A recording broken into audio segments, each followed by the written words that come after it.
안녕하십니까? 진영의 파워피플의 진영의 변호사입니다. 앞서 은퇴와 관련된 많은 기사들을 보셨는데요. 여러분들은 여러분의 노후를 어떤 인생으로 꿈꾸고 계신가요? 인생은 60부터라는 말이 있지요. 실제로 한 연구 결과에 따르면 우리나라 인구 평균 수명이 2045년에는 무려 120세까지도 늘어날 수 있다고 합니다. 자, 이렇게 길어진 노후, 하지만 행복하게 준비하시려면 무엇보다 차근차근한 준비가 필요하겠지요. 바로 오늘 진영의 파워피플의 주인공은 우리의 이 노후를 함께 어떻게 하면 행복해질 수 있을지를 고민하고 연구하는 분이십니다. 어떤 분이신지 궁금하시죠? 지금부터 한번 함께 만나보도록 하겠습니다.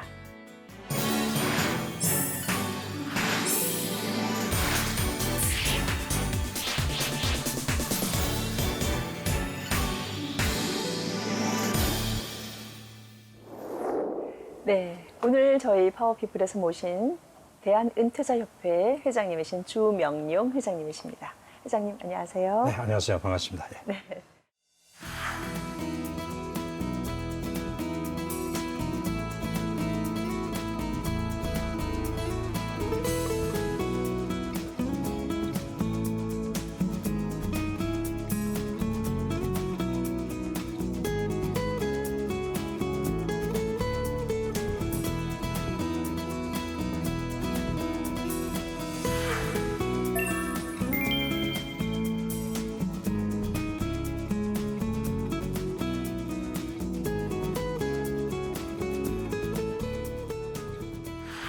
사실은 이제 제가 대한은퇴자협회라는 이런 단체가 있다는 것을 이번에 회장님과 인터뷰를 준비하면서 저도 처음 알았습니다. 근데 사실 이제 우리나라에서 은퇴 정말 현실적으로 이제 다가와서 많은 분들이 은퇴에 대한 또 은퇴 이후의 삶에 대한 이제 새로운 고민을 하는 경우가 이제는 정말 우리나라에서도 꼭 필요한 상황이 됐죠. 그렇습니다.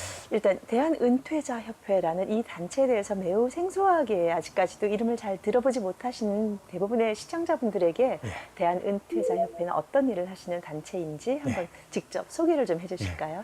대한은퇴자협회는 1996년에 미국에서 하는 그 동포들을 위해서 한인 교포들이요. 예. 미국 은퇴자협회와 연대해서 네. 뉴욕에 설립이 됐었어요. 아, 한인 교포들을 위한 먼저 그 네. 은퇴자협회가 있었군요. 그렇게 지내오다가 한국의 IMF 사태를 보면서 그러니까 97년 말이죠. 네. 그래서 98년에 이러한 단체가 한국에 있으면 좋겠다 해가지고 네. 준비를 해서 금방 나올 것 같이 했습니다만은 여러 가지 여건이 이민 간 사람이 역이민 온다는 게 상당히 어렵죠. 네. 그러한 처지에서 3년이 더 걸려가지고 2001년 말에 한국에 들어왔죠. 이것은 아주 재미있게도요. 한국이 2000년 7월 1일부로 고령화 사회로 들어섰거든요. 그거와 네, 우연의 2000년. 일치로 맞춰서 와가지고 저희들이 추구하는 것은 한국의 50대 이상의 세대들에게 삶의 방향과 더불어서 앞으로의 남은 생애를 어떻게 살 것이냐 이런 쪽에 대해서 비정부 기구로서 네. 또는 민간 단체로서의 그런 역할을 하는 단체다 네. 이렇게 말씀드리겠습니다. 예. 그럼 우리 대한은퇴자협회에서 지금 현재 회원들이 몇 분 정도 되시나요? 지금 저희가 갖고 있는 자료는 한 18만 명이 넘어요. 근데 네. 얼마나 그들이 소위 그 활동적으로 같이 활동을 해주느냐 이것이 네네. 키인데요. 전국에 29개 지회가 있고 지회별로 활동을 하고 있으면서 네. 지금 그간의 그 활동 중에서 제일 어려운 부분인 그 준비 안 된 미래 생활에 대한 네. 그런 쪽으로서 일자리 알선이라든지 제도 개선이라든지 그런 부분에 네. 이제 치중해서 활동을 하고 있죠. 네. 정말 이 노후, 누구에게나 당연히 오고 지금 현재 겪고 계실 많은 분들을 위해서 아마 오늘은 특별히 더욱 막 가슴에 와닿는 그런 인터뷰 시간이 되지 않을까 싶습니다. 예, 그렇게 생각합니다. 예. 제가 우리 회장님의 인생 키워드가 무엇인지를 여쭤봤을 때 상당히 길지만 정말 마음에 와닿는 말씀을 해주셨어요. 아무것도 하지 않으면 아무 일도 일어나지 않는다. 어떤 키워드라기보다는 어떤 인생의 좌우명 또는 가치관 같은 느낌도 드는데요. 예. 자, 이 아무것도 하지 않으면 아무 일도 일어나지 않는다라는 이 말이 어떻게 해서 회장님께 내 인생의 키워드로 꼽힐 만한 말이 됐는지 예. 그게 참 궁금하네요. 예. 저는 한 30년 이상 그때 제 나름대로의 크레도, 그런 게 신념이죠.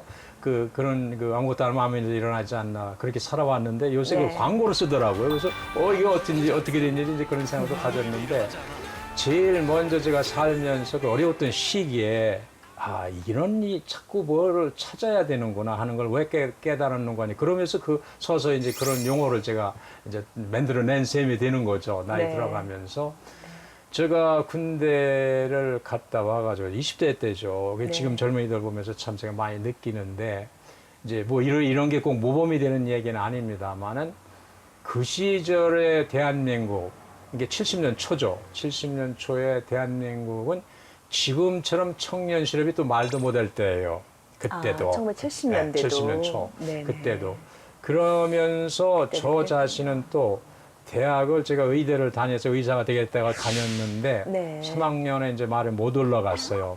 그렇게 되면서 징집이 돼버린 거예요. 그 시절에 대학을 계속 안 하면 군대 바로 군대 가버립니다. 갔었죠. 그래서 군대를 갔다 오면서 또 학업을 계속 하려니까 집안 사정이 그렇지 못했고, 어느 날 대한항공에서 국제선 승무원을 뽑는 광고가 났어요. 네네. 야, 이거 내가 원하는 건데, 이런 걸 하고 싶은데. 네. 이게 딱 보니까 그때 정확하죠. 4년제 대학 졸업증. 군대 갔다 온 건 됐는데, 네. 야, 이게 그냥 걸리는 거예요. 근데 그 광고지를 이제 주머니에 넣고 다녔죠. 그리고 어느 날 보니까 오늘이 마지막 접수하는 날이에요. 근데 그때 5시까지 접수인데, 미도카 백화점 옆에 그때 그 빌딩이 따로 또 있었는데요. 네네. 옛날 상업은행짜리 거기 그냥 무조건 갔어요. 마감 2시간 전에. 우와, 갔더니 제 또래들이 정말 선남선녀죠. 말도 못하죠, 그냥. 구름같이 몰려있더라고요. 네네. 그래서 제가 서서 생각을 해봤어요. 난 접수도 못하는구나. 서류 접수도 못하네. 기가 막히더라고요. 근데 그냥 못 오겠더라고요. 그래서 원서를 달라고. 그래서 원서를 그 자리에서 그 벽이 옛날 오래된 벽이라 우들우들해요. 네. 거기다 대고선 쓰는데 왜 이렇게 6페이지인가 그래요. 6페이지가 그걸 쓰는데, 쓰고선 맨 마지막에 이 노트북처럼 쭉 칸을 치고 있는데, 자신에 대해서 기술하지요 뭐 이런 게 있어요. 지금도 기억이 생생합니다만. 그래서 그때 조중훈 사장이 이제 사장님이신데, 네. 그때 조중훈 사장님께 제가 썼어요. 저는 자격이 있다고 보는데 이래서 졸업증이 없습니다. 저 좀 인터뷰 좀 보게 해 주십시오.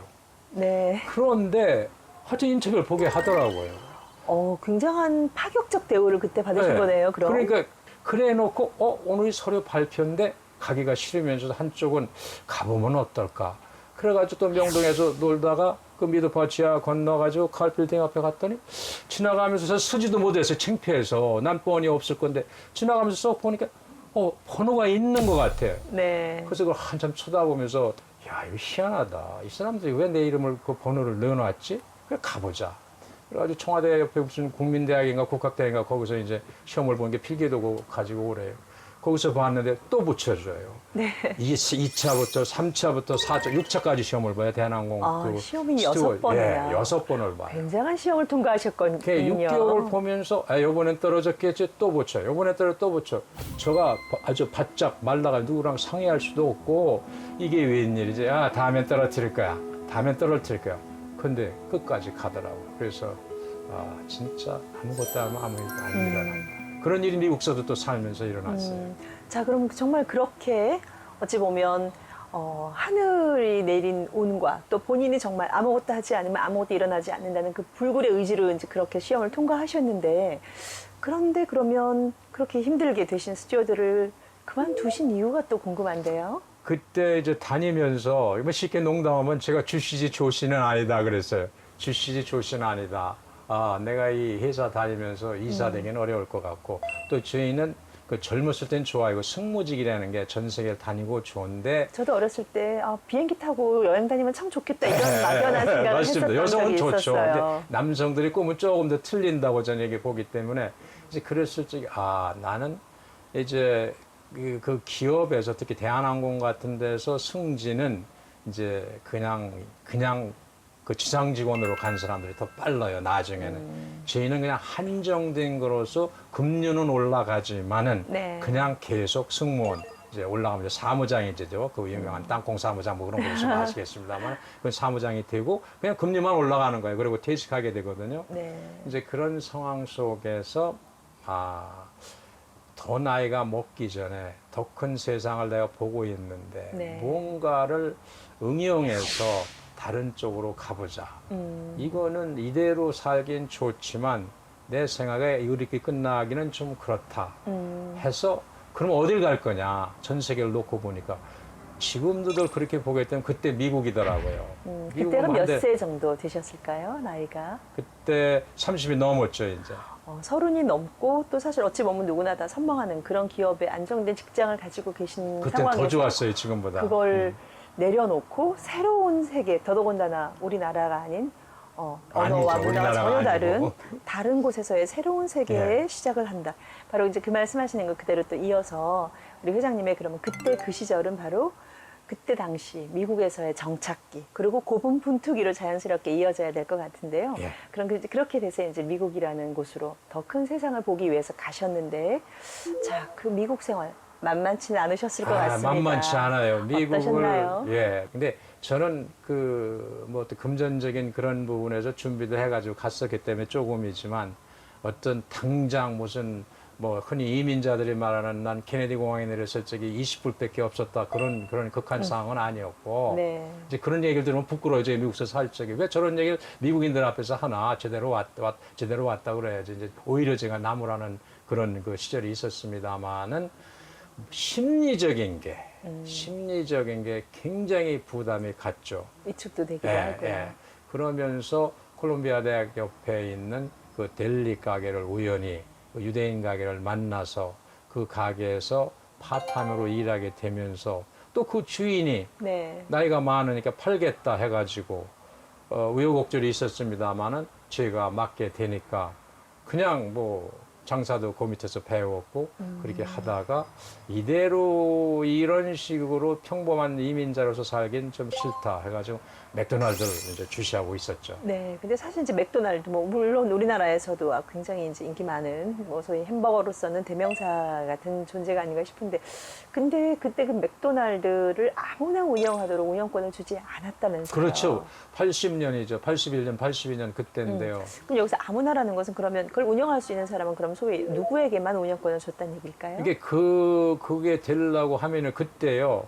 응시원서를 내고서는 면접을 보는데 이것도 하나가 정말 아무것도 안 하면 아무 일도 안 일어나는 건다. 그 얘기를 제가 실감을 하는데 네. 칼 기억을 생각했죠. 그래서 그 원서를 이제 영문으로 작성하는데 그걸 한 2달을 주물렀어요. 네. 그 진짜 원서는 놔두고 그걸 카피 떠가지고 시간 날 때마다 써봤어요. 이건 무슨 뭐 기한이 있는 게 아니니까 네. 또 만들어보고 며칠 있다 보면 마음에 안 들어 다시 만들고 이건 누구랑 영문으로 작성해 상의할 일도 아니고 제 실력 가지고 그냥 해보는 건데 네. 얼마나 힘들어요. 하여튼 그거를 한 2달 주물러 가지고 원종이에 옮겨서 이제 그때 타이프라이터니까 타이프라이터로 찍었죠. 그래서 그만 보내려고 하니까 이거 떨렁 보내는 게 좀 아까워. 그래서 앞에다가 또 청소대 편지 하나를 붙였어요. 맥도날드 사장님 앞.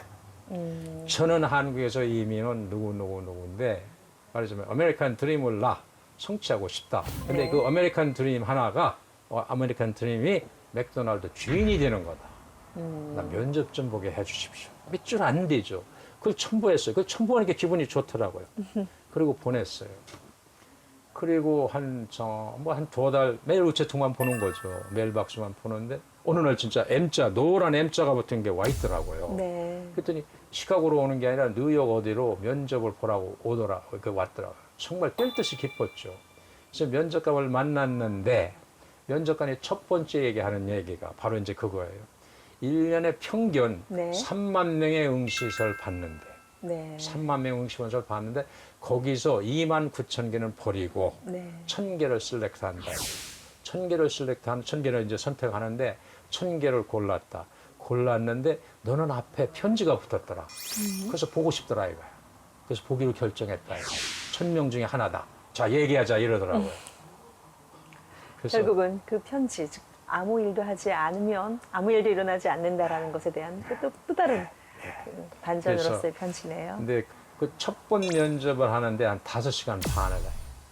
5시간 반을. 1시에 시작했는데 6시 넘어서 가라 그러더라고요. 1,000명 정도의 그 선별된 응시 원서를 가지고 이제 아마 모든 사람들을 그만큼씩은 만나지는 분명히 못할 텐데. 그렇게 안 하겠죠. 네. 이제 이건 괜찮다고 느낌을 받았었겠죠. 제가 보건데. 네네. 저도 이제 그 맥도날드 매장을 하면서 직원이 뭐 한 300명, 400명 가까이 두고 미국에서 할 적에 직원을 뽑을 적에 그냥 걸어 들어오는 거 보는데 뽑아야 되겠다. 이런 게 되더라고요. 네. 그러니까 시간을 오래 둘 필요가 없는 거예요. 오래 둘 필요가 없는데 저가 끝나고 이제 내려와서 차를 타는데요. 네. 뒤에 이 양복 와이셔츠가 말라가지고 이게 소금물 땀이 배가지고 말랐는데 얼굴에 땀을 안 흘렸는데 이게 이렇게 약간 버석버석하다 소금이 돼가지고 와 내가 온몸으로 인터뷰를 받았구나 온몸으로. 정말 근데 그게 그러셨네요. 아니에요. 그게 아니에요. 그리고 나서 또 한 2달 있다 편지가 왔는데 이제는 네 와이프랑 같이 나오라 이거. 알 수가 없는 거예요. 네. 이런 정보를 제가 내놓을 수 있다는 게 참. 그래서 이제 와이프랑 갔죠. 그때도 한 3시간 반을 해요. 근데 인터뷰가요. 네. 무슨 저한테 수학을 묻거나 무슨 미국의 무슨 역사를 묻는 게 아니에요. 그냥 얘기시키는 거예요. 그렇죠. 가족 얘기하다. 야, 참아 커피 마실래? 같이 가서 커피 따라 마시고. 그러면서 이게 인터뷰를 받으면서 종을 잡을 수가 없어요. 이게 뭐를 보는 건지. 뭐를 보는. 근데 저는 오히려 그게 뭐 대학 입시라든지 뭐 어떤 학문적인 그런 그런 게 대담의 아니에요. 자리가 아니기 때문에 말 그대로 비즈니스를 하기 위해 이 사람이 적합한 성격인지 그런 것 같아요. 또 우리와는 우리에 대해서 어느 정도 이해도를 같이 공감할 수 있을지 뭐 이런 것들은 오히려 정말 그 사람을 만나서 분위기를 익히고 대화를 나눠보는 그런 것. 거예요. 그것이 그런 가장 거. 정확한 예. 인터뷰 방법은 맞는 것 같긴 합니다. 그리고 또 왔어요. 그리고 또 2달 후에 또 편지가 왔는데 이건 또 재무조사에 말하자면 네. 지금부터 30일, 30days를 주는데 지난 3년간이죠. 3년간의 돈 쓴 거에 대해서 네. 모든 자료를 미국은 철저해요. 이게 전기값이라도 낸 것까지 네. 자료를 전부 이게 복사해서 보내라 이거예요. 보내고 났더니 또 2달 후에 또 연락이 왔어요. 또 연락이 왔는데 그때까지는 약속이 하나도 없었는데 그때 갔을 적에 다른 질문이 나오기 시작하는 거예요. 이를테면 이런 거죠. 질문 중에 너는 맥도날드 주인이 된다고 하면은 갑자기 이런 질문이 나오더라고요. 준다면 얼마나 번다고 이렇게 희망을 하니 이런 식으로 나오더라고요. 그때 느낌이 내가 이제 내 축이 내 쪽으로 오는구나 제 느꼈어요. 근데 그게 참 어렵잖아요. 얼마나 번다고 그래요. 그래서 내가 지금 콜롬비아 대학 옆에서 델리 가게를 하는데 우리 부부가 직원 8명대로 그러는데 얼마 번다. 근데 그 정도보단 더 벌어야 되지 않겠나 나 이렇게 생각했는데 그 말이 맞다고 딱 그러더라고요. 맥도날드 주인이 된다. 가게 첫날 받으면은 그 다음날 벤츠 사가지고 앞에다 댄다 이거야. 파트타임 직원들은 그때 뉴욕이 4불 50전 줄 때거든요. 최저임금 4불 10 받고 일하는데 햄버거 굽는데 주인은 벤츠를 앞에다 대고 출근한다. 이거 아니다 이거야. 그래서 맥도날드가 이렇구나. 내가 뭐 끼우는구나. 그래서 이제 통과가 된 줄 알았는데 연락이 없어요. 또 2달 있다 오더니 완전 미국 대학 입학하는 거 똑같아요. 뭐 congratulation 뭐 축하합니다. 따라라 했는데 어디로 와라. 근데 거기서부터요 4년 2개월을 훈련을 절 시키는 거예요. 그러니까 4년 2개월을 4년 2개월을요. 그래서 뭐였을까요? 제가 맥도날드를 하러 오는 사람들에게 미국에서 제가 맥도날드 주인이 됐다니까 교부들이 많이 왔었죠. 그리고도 안 해요. 통과도 어렵지만 아이고 뭘 훈련을 4년씩 봐도 그래서 저는 첫 번째 저한테 찾아오는 사람들이 오라고 시간을 주면서 뭐 1시간에 2시간 설명하는데 제가 첫 번째 말한 게 명이 길어야 돼요. 명이 길어야 돼요. 명과 함께 인내심도 엄청 길어야 되겠네요. 인내심도 길어야 돼요. 정말. 그때 집사람이요. 저 훈련을 4년 반을 다니는데 4년 2개월 다니는데 집사람이 하루는 그러더라고요. 여보 우리 먹고 살 수 있고 저 가게 괜찮은데 뭘 그걸 해야 돼? 왜냐하면 새벽에 나가서 문 여는 걸 한 반년 해요. 맥도날드 매장 여는. 네. 또 중간 시프트라고 해죠. 시프트라고 그러는데 중간 그 시간대를 한 반년 해요. 그리고 문 닫는 거 완전 클로징 하는 거죠. 클로징하면 한 새벽 2, 3시 돼요. 그걸 또 한 반년 시켜요. 그거를 내가 주인이 아니면서 주인처럼 하는 거예요. 즉 50개월이죠. 4년 2개월이니까 50개월의 그 훈련을 받고서 비로소 그 맥도날드의 이제 운영권을 받게 되셨는데 그렇게 힘들게 꾸려나가셨던 사업을 또 정리를 하고 한국으로 다시 역이민을 오셨다는 거지요. 아주 어떻게 해서 또 그런 또 쉽지 않은 결정을 내리게 되셨는지 좋았어요. 궁금한데요. 좋았어요. 맥도날드 주인이 됐다는 게 참 좋았어요. 한국 신문에도 대여섯 특별로 나오고 교포 신문들이죠. 네. 한국에도 뭐 나왔다고 그러더라고요.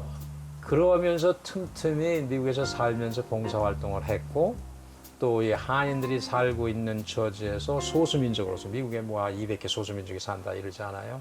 그런 속에서 한인들이 겪고 있는 이런 것들을 전 조금 아니까 뭔가 권익적인 면에서 활동을 해 나갔었어요. 네네. 봉사활동을.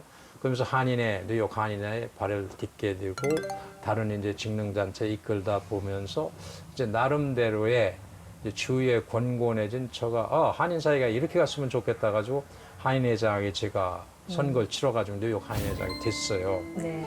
되면서 더 큰 바닥을 보게 됐죠. 그러면서 이제 햄버거 이제 끝나고 햄버거 이 맥도날드를 하면서 그러면 뭐냐 나이 든 세대에 대한 지속적인 활동을 하게 되겠다. 그래서 미국 은퇴자협회를 왔다 갔다 하면서 배우고 미국 은퇴자협회에서 손잡고 이제 동포들에 대한 활동을 하면서 보다가 IMF 사태를 이 정말 KBS 위성 뉴스로 저녁마다 보면서 제가 매일 울었어요. 집들애가 뭐 자살하고 깨지고 특히 뭐 금반지니 금가락지 던지는 그런 사진을 보면서 이건 아니다. 이건 뭐가 잘못됐다. 왜 이런 무슨 민간단체가 뭐가 유도를 못하나. 그러면서 가야 되겠다. 주위에서 한국에서 하는 게 낫다 하면서 던져서 나오겠다 이렇게 나왔죠. 그래서 나올 때 그때 오히려 한국이 힘든 상황을 보고 난 한국으로 가야 되겠다는 그렇습니다. 생각을. 그렇습니다. 보통 외국에 나가면 모두 다 애국자가 된다고 하는데 혹시 그런 영향이 좀 있으셨어요? 예, 애국자가 됐는데 애국자를 그곳에서만 했으면은 네. 전 편하게 살면서 뭐 돈을 벌면서 뭐 이렇게 차라리 뭐 돈도 좀 보내 그랬으면 좋겠는데 지금 이제 그런 처지가 이제 떠났습니다만은 이제 행동으로 해야 된다. 제가 이제 제일 그 안타깝게 본 것은 미국 은퇴자 협회 같은 게 있으면은 IMF 사태 때 이렇게 대다수의 나이 든 세대들이 가정을 버리고 가정이 깨지고 네. 스스로의 그 목숨을 버리는 이런 행위를 안 했을 거다 이런 생각을 하게 됐죠. 그러면서 이제 내 자신을 들여다보면서 넌 뭐냐? 넌 뭐 미국이라는 데서 풍요롭게 그리고 괜찮은 뭐 이제 지구이도 괜찮은 거 가졌겠다 사업도 잘 되겠다 이게 뭐냐? 근데 네가 끝나면 뭐냐? 그대로 죽는 거 아니냐? 이런 게 자꾸 생각이 들면서 그러면 어떻게 해야 되느냐? 내 남은 생애를 어떻게 보낼 거냐. 그게 이제 지금 은퇴자협회 모토거든요. 네. 기아의 남은 생애를 어떻게 보내시렵니까? 하는 게 은퇴자협회 창립 모토인데 저 자신인데 그걸 묻게 된 거죠. 네 남은 생애는 뭐야? 동포들, 미국 교포들 사는 거 뻔해. 매일 뭐 틈나면 주말에 골프 치고 모여서들 뭐 좋은 거 먹고 피크닉 가고 이게 아니다. 이게 아니다. 뭔가 가치 있는 걸 살자. 네. 그러면서 역이민이라는 거를 택하는데 누구도 저도 이렇게 길 줄은 몰랐어요. 모든 걸 어떤 던졌어요. 게 길 줄은 모르셨어요? 저는 이렇게 해서 설치만 해놓고 가면 되지 않겠나 대한민국협회를 했는데 만들기까지의 네. 준비 기간이 네. 많이 기셨군요. 상황이 변했고 지금 15년이 넘으면서도 뭐 이 노년단체에서는 최고다 이렇게 이름을 듣고 있습니다만은 솔직히 내면적으로 갔을 적에는 저가 이걸 던지고 정말 미국으로 돌아갔다거나 딴 일을 했을 적에 지금 이 내면적으로 갖고 있는 이 문제들 이게 운영 문제죠. NGO가 독립되기 어려워요. 재정적으로 독립되기가. 재정적으로. 이제 그 문제를 누가 주머니를 털질 않거든요. 결국은 설립자인 내가 끌어안고 가야 되고 그런 사람을 찾을 때까지는 제가 버텨야 된다.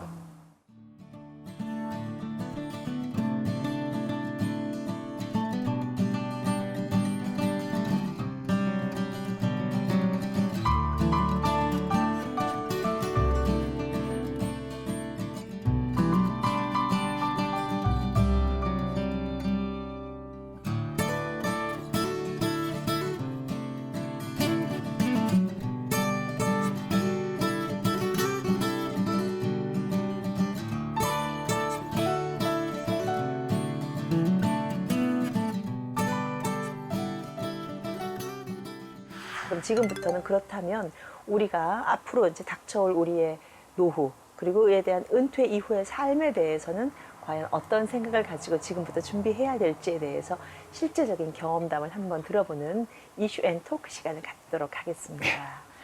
아마 우리 회장님께서도 많이들 알고 계시고 실제로 이제 우리 사회에서 굉장히 가슴 아픈 단어가 명예퇴직이에요. 물론 이 단어는 굉장히 명예라는 표현이 들어가서 명예스러울 것 같지만 실상은 그렇지 않다는 건 아마 많은 분들 공감하실 겁니다. 명예퇴직을 신청한다라고 하는 것은 있지만 명예퇴직을 사실은 당했다라는 표현도 맞습니다. 바로 그런 데서 나오는 거겠죠. 자, 그러면 지금 이런 우리 엄혹한 현실에서 그러면은 정말 이 명예퇴직이라는 것이 과연 명예스러울 수 있을까?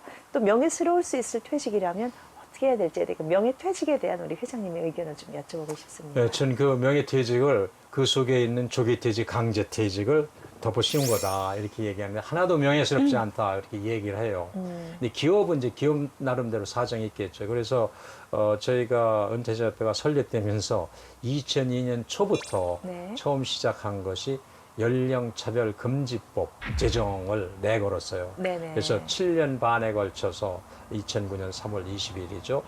공표가 됐고 지금 실시되고 있습니다만은 이 나이에 대한 차별은 네. 아주 교모하게 기업이 어떻게든지 얘기할 수 있기 때문에 실질적으로 이럴 수가 있어요.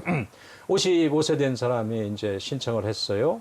이제 연령 제한이 없으니까 기업은 받아야 돼요. 그전 같으면 네. 받지도 못하는데 받고 아무런 연락도 안 한다 이거예요. 전화해요. 왜 회신이 없으니까 저희 이미 뽑았습니다.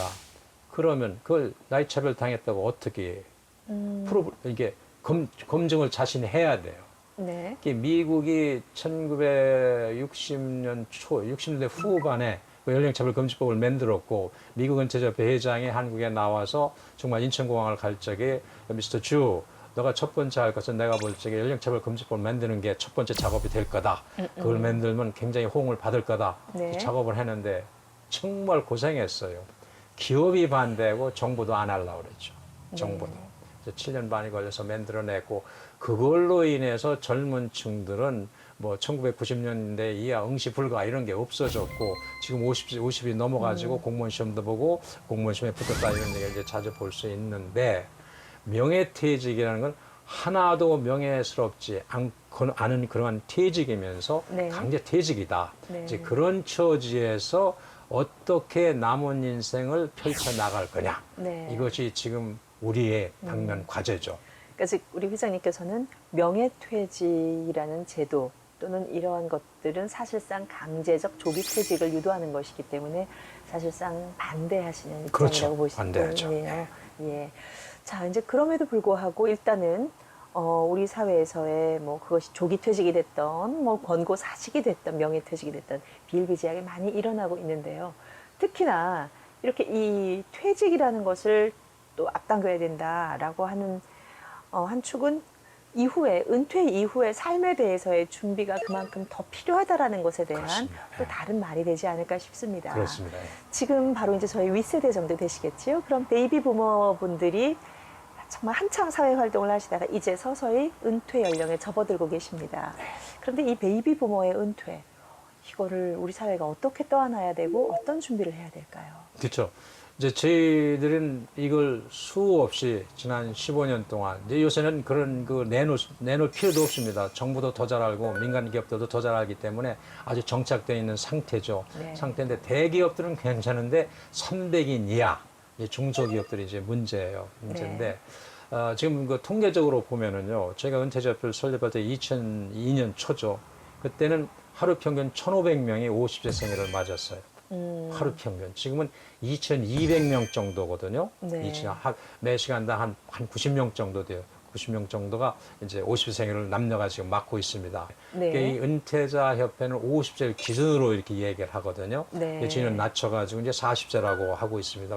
한국적인 상황이죠. 국제적인 이제 50세를 기준으로 하는데 그래서 뭐 흔히들 40세로 은퇴라고 하기엔 너무 이르고 그냥 일시적 실직이라고 생각하고 싶은데요. 그렇죠. 40세까지는. 이게 은퇴가 소위 우리가 생각하는 인생 끝이라는 게 아니라 네. 새로운 시작을 하기 위한 그런 걸 이제 놓고 보는 거죠. 네. 그런 시점에서 볼 적에 이제 본인들이 해야 할 방법이 있고 이제 시장에서 기업이 할 게 있고 이제 정부가 할 게 있고 이제 세 축으로 이제 저희들은 보고 있는데요. 네네. 특히 당사자인 그 베이비 부모들에게 저희가 하고 싶은 얘기는 미리 준비하라. 미리 준비하라. 네. 그리고 그 프로타이어라 이런 얘기를 제가 이제 써요. 이게 프로타이어, 프로액티브 리타이어 준비를 하라 이건데 적극적으로 은퇴하라. 적극적으로 선취적으로 네. 당신의 미래에 대한 준비를 하라. 근데 그것을 재직 중에 해야 된다 이거죠. 재직 중에. 그래서 정부한테는 특히 이제 고용노동부죠. 고용노동부 쪽에는 지금은 이제 뭐 할 필요도 없습니다. 다 알고들 있기 때문에 고용노동부에 저 적극적으로 밀어붙이다시피 해오는 것은 적어도 5년 전부터 퇴직 5년 전서부터 이런 교육을 할 수 있는 기회를 정부가 마련해 주라. 네네. 정부가 바탕을 해줘라. 바탕을 해줘라. 이렇게 해서 돼가고 있고 민간 기업도 또 그런데 솔선수범하다시피 조금은 이제 딸려가는 게 있죠. 이제 그런 것들 하나가 뭐 임금 피크제라든지 퇴직 전에 한 1년 정도 좋은 기업들은 뭐 출근 안 해도 되고 봉급을 주면서 퇴직 이후의 삶을 퇴직 이후의 삶을 준비하도록 준비하라든지 하는. 네네. 이렇게 합니다만은 300인 이하는 하라고 해도 못할 정도예요. 여력이 없죠. 그렇죠. 5명이 일하는데 어떻게 누구 퇴직 준비를 시키겠어? 맞습니다. 하라고 안 합니다. 하라고 해도 못하죠. 네. 그래서 그러한 속에서도 특히 당사자들은 미리 준비를 해야 된다.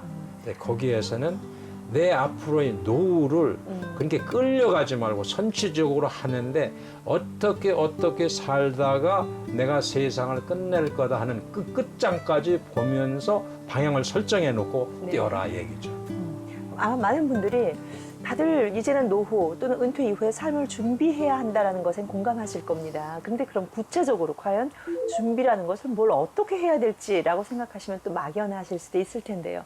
그럼 회장님께서 생각하시는 은퇴 이후의 준비는 구체적으로 뭘까요? 그러니까 이게 은퇴 후 준비를 얘기하면은요, 전부 이 한국의 저희 후발 단체들이나 또 금융 전문가들, 정보도 전부 재무적인 것만 얘기합니다. 네. 먹고 사는 것만 얘기해요. 먹고 사는 거 중요하죠. 네. 굉장히 중요합니다. 돈 없으면 안 되죠. 그렇죠. 모든 게 안 되는데 그것도 한 덩어리면서 앞으로의 남은 그 긴 생애 이를테면은 평균 퇴직하고 자기가 갖는 자기만의 시간을 미국 은퇴자협회 같은 데서는 하루 13시간을 줍니다. 13시간은 당신의 개인 시간이다. 그 시간을 어떻게 적극적으로 개발하고 유효하게 살 거냐 하는데 저희는 11시간을 줍니다. 11시간을 줘서 평균 수명으로 30년을 준다고 할 적에 12만 시간 플러스예요. 12만 시간. 저는 그래서 그 우리 회원들에게 앞으로 남은 24시간 중에 매일 11시간 네. 어떻게 24시간이 가는지 모르겠습니다만은 따져봐라. 그것이 먹고 살 일이냐. 그럼 그쪽에 전념을 해야 돼요. 네. 재무적 쪽으로. 그게 아니고 난 연금도 받고 괜찮아. 그러면 어떻게 사회에 도움이 되는 이웃을 돌보면서 사는 그것이 미국 은퇴자협회의 모토예요. 저희 모토는 아닙니다. 미국 은퇴자협회의 모토는 serve not to be served예요. 이게 한국식으로 얘기하면 봉사해, 봉사받지 말고. 네네. 근데 한국의 나이 든 세대들은 전부 받으려고 하는 게 문제다. 그럼 은퇴자 협회를 만약에 찾아와서 내가 앞으로 은퇴 이후의 삶을 어떻게 준비해야 될지 모르겠다라고 하면 실제적인 카운셀링이나 또는 조언을 받을 수도 있는 건가요? 그렇죠. 저희 전문 상담사들이 네. 한 5명 정도가 있어요. 네네. 그분 이제 그 직업 상담사라고 그러죠. 직업 상담사 속에 심리 상담사 자격을 가진 이런 분들이 있는데 한 30, 40대 또는 50대도 있어요. 그런 분들하고 뭐 30분, 1시간만 하면은 아마 웃으며 갈 수 있어요. 아, 그래서 그런 서비스를 제가 하고 있다. 그러면 일단은 그 고민을 누군가와 나누고 또 그것을 가급적이면 또 전문적인 뭐 이런 협회나 또는 그런 분들과 나누면 어쨌든 길이라는 건 찾으면 또 찾아지겠군요. 그렇죠. 그러면서 이런 협회 활동에 회원으로서 껴가지고 네. 자연적으로 수십 명, 뭐 수백 명이 어울리다 보면은 네. 오, 이 친구는 이러고 있네, 저 친구는 저러고 있네. 다양한 사람들이 있거든요. 네. 여기는 한 직종이 아니에요. 다양한 사람들. 네. 별별 사람들이 다 있어요. 목수에서부터 뭐 정부 관료 출신까지 은행가에서부터 뭐 그냥 뭐 가게 주인까지 별 사람들이 다 있거든요. 네네. 그런 데서 터득을 하게 되는 거죠. 일단 노후 준비 크게는 두 가지일 것 같습니다. 일단 뭐 당연히 경제적인, 재무적인 그 준비. 첫째예요, 그게. 그리고 두 번째가 내 이후의 삶에 있어서의 내 삶의 가치관, 또 내가 어떤 일에 인생을 또 다른 인생의 일을 걸 것인가. 이 두 가지에 대한 고민, 그리고 그 고민에 대해서는 일단 그것 또한 고민을 나누는 것에서 일단은 시작을 하겠네요. 그렇죠. 아무 일도 하지 않으면 아무것도 아무 일도 일어나지 안 않은 합니다. 것처럼 말씀이지요. 네. 자, 근데 그렇다면 지금 우리나라의 노후 준비의 가장 큰 문제점은 뭐라고 보시나요? 재무죠, 역시. 역시 재무. 재무. 네. 재무적인 거로서 그 재무적인 문제에 퇴직 그 다음 날서부터 닥치는데 네. 그런 거를 뚫어줄 수 있는 길이 네. 그다지 많지 않다. 네. 네. 그래서 정부는 고용노동부죠. 네. 고용노동부는 중장년 일자리 희망센터라는 걸 만들어 가지고 네. 처음에는 대기업 단체만 줬어요. 네네. 뭐 전경련이라든지 경영자 총협회라든지 뭐 대한상이라든지 이런 데만 줬는데 어떻게 저희도 민간 NGO로서 저희만 하고 있어요. 저희만 하고 있는데 저희 영역은 뚜렷하죠. 그런 대기업 출신들이 받지 못하는 일반 길거리 다니는 분들을 저희들이 모아가지고 길을 열어주는 거죠. 네. 오늘 아침에 우리 그 부분 간사들하고 제가 물어봐서 그때는 이 방송에서 그 얘기를 할 줄 몰라가지고 하루 평균 몇 명씩 상담해 물어봤어요. 네. 적어도 전화 상담까지 합치면 5, 60명 돼요. 네. 실질적으로 면담하는 사람까지 이렇게 상당히 많은 네, 숫자인데요. 굉장히 많죠. 굉장히 네. 많죠. 길거리에서 지금도 헤매고 있어요. 헤매는데 헤매는 방식 중에서 대부분의 사람들은 은퇴자 앞에 찾아오는 사람들은 열에 9은 찾아와가지고 개면적을 하면서 여기 협회에 가입하면 취직시켜 주나요? 이렇게 시작을 합니다. 일단 이제 가슴- 일자리, 즉 경제적인 부분이 네. 참 협회 가입이 큰 뭐 문제는 협회 아니겠죠. 활동이 문제가 아니에요. 소문을 들었는데 여긴 가면 취직을 잘 시켜주더라. 뭐 이런 소문이 도는 모양이에요. 그래서 네. 저는 간사들을 훈련시킬 적에 여기는 그걸 하지만 우리의 원래 미션은 그게 아니다. 거꾸로 갈게요. 거꾸로. 전체 네. 대한민국의 이 노령화에 대한 문제에 대해서 우리가 리서치하고 거기에 대한 새로운 모델을 내놓으면서 정부에 건의하고 또 모니터링하는 그게 우리 본연의 미션이지. 여러분들 자꾸 일자리 하는데 그건 하나의 방편이다. 네네. 우리 사회가 앞으로 이렇게 계속 가지는 않는다. 제가 볼 적에 앞으로 한 50년은 이렇게 가요. 왜냐면 베이비붐 세대가 늙어가지고 점점점 사라지는 시기가 되면은 네. 이제 평준화되죠. 그러니까 최소한 1983년 이전 세대가 완전히 늙어서 서서히 사라져야 되니까 저는 5, 60년 보고 있어요. 5, 60년 동안은 아주 극한 상황에 우리가 처하게 되죠. 왜? 천부 노인네들만 우글우글하거든요. 받쳐줄 사람은 별로 없고. 소위 저출산이 문제죠. 저출산.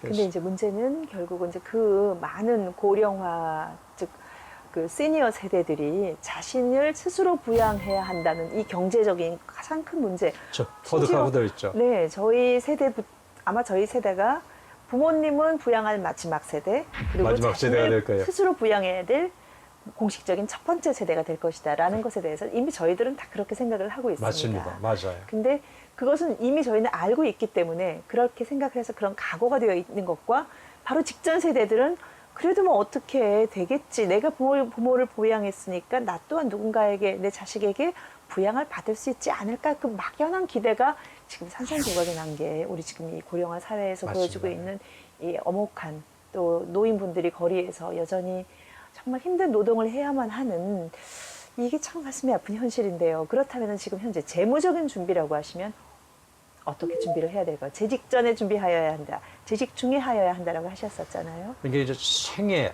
선택을 하는 중에 해오던 일과 비슷한 일을 갈 거냐 네, 후에 네, 그렇지 않으면 지금 나와 있는 직종들 중에서 고용노동부는 앞으로 유행할 직종 같은 게 쭉 나와 있거든요. 네, 이제 그런 직종 중에서 자기하고 맞는 걸 해야 돼요. 먹고 살기 위한 것만 가지고는 이제 멀어지기 때문에 그런 직종에 대해서 주로 남는 주말이라든지 5일째가 된 건 참 좋은 일이에요. 토요일이라는 게 하루 더 생겼기 때문에 그런 걸 배우면서 서서히 준비를 해야 되죠. 네. 근데 희한하게도요, 은퇴자 옆에 드나드는 사람들은 이미 잘 하고 있어요. 그리고 이미 준비를 잘 하고 있어요. 네. 잘 하고 있으면서 오히려 검증받으러 오시는 분들이 참 많아요. 아, 그래서 스쳐갑니다. 다행인데요. 아, 오히려 다행이에요. 말씀 들으니까. 지금 재직 중인 세대들, 50대들, 또 40대들, 죄송한 표현입니다만 영악하게 잘하고 있다. 네. 근데 저는요, 그런 세대들에게 또 하는 말이 있습니다. 네. 정말 뭐 개인 저축도 하고 개인 연금도 많이 들고 이렇게 하는데 저는 거꾸로 이렇게 얘기해요. 앞으로 대한민국이 건재하는 한 네. 이런 복지제도나 그 노후 연금 문제 같은 건 절대 없어지지 않는다. 그리고 개선돼 나간다. 네. 개선돼 나간다. 그런 걸 꼭 갖는 건 좋지만 너무너무 부모 세대처럼 그냥 전략하면서 잔칫날 잘 먹으려고 사흘 굶지 말아라. 지금 이 좋은 시기에 즐기면서 살아서 젊은 세대 만나면 그렇게 얘기해요. 거꾸로 그렇게 저는 얘기해요. 오히려 조금 의외의 말씀을 하셔서 저는 그렇게 살짝 얘기해요. 놀라고 있습니다. 네. 왜? 이 국가, 대한민국이 앞으로 좋아지면 좋아지지 나빠지진 않아요. 물론 이제 좋게 끌고 가는 사람들이 정치 지도자들을 잘 만나야 되겠지만 국민 수준이 높아지기 때문에 국민 수준, 꼭 정치 수준이 되거든요. 네. 이제 그런 걸 놓고 볼 적에 너무 돈, 너무 노후 하면서 그냥 뭐 1,000원을 벌었는데 뭐 반 이상을 저축해야 돼. 이러면서 지금 쪼들리지 말아라. 이제 그 얘기죠. 하지만 저축하고 연금 들고 다 해야 되죠. 그런데 그런 부분에 선진국 국민들보다도 더 많이 하는 것 같은 게 전 염려돼요. 그런 부분에. 예.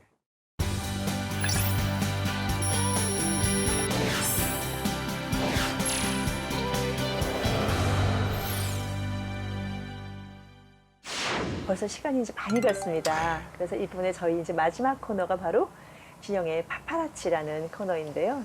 이 코너는 회장님께서 살아오시면서 내가 이 사진에 대한 이 스토리는 이런 거였지라고 우리 시청자분들과 공감할 수 있는 그런 사진 한 장을 가지고 저희와 한번 이야기를 나눠주시는 그런 시간인데요. 오늘은 어떤 사진을 준비해 주셨을까요?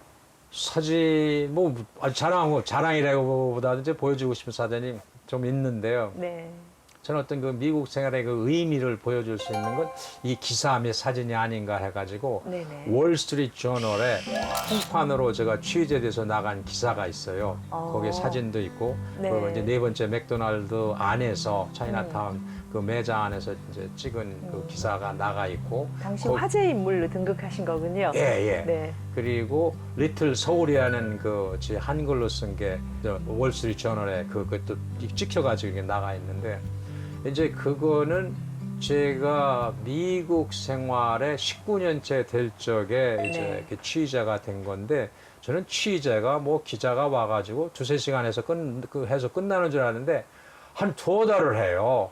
취재를 2달이요. 2달쯤 해요. 2달쯤 해가지고 심층 분석을 당하신 예, 건데요. 예. 하여튼 미국 기자들도 그렇고 하는 거예요. 미국이 참 대단한 나라예요. 그런 걸 보면은 2달을 하고 해서 했는데 그 사진 및 기사를 보고 제가 느낀 것은 그 미국이란 나라가 이민으로 된 나라면서 그런 속에서 그 소수민족 사람들을 얼마나 우대하면서 거기에서 제가 모범이 됐는지 안 됐는지는 모르지만 모범이 되는 사람들을 이렇게 누가 추천했는지 모르지만 찾아가지고 이렇게 심층 취재를 해서 올린다. 네. 이제 그런 거에 제가 좀 얘기를 하고 싶고요.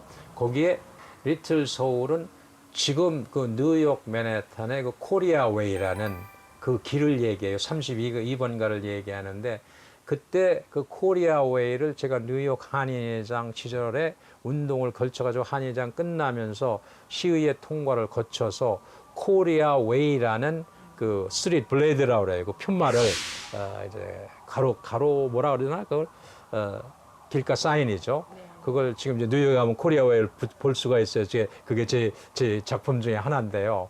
거기를 저는 그때 뉴욕에서 계속 살았다면 일본 사람들이 로스앤젤레스에 리틀 도쿄를 만든 것처럼 우리도 리틀 서울을 만하탄에 만들어서 지도에 올리겠다 해가지고 그 뜻을 늘 얘기하고 다녔거든요.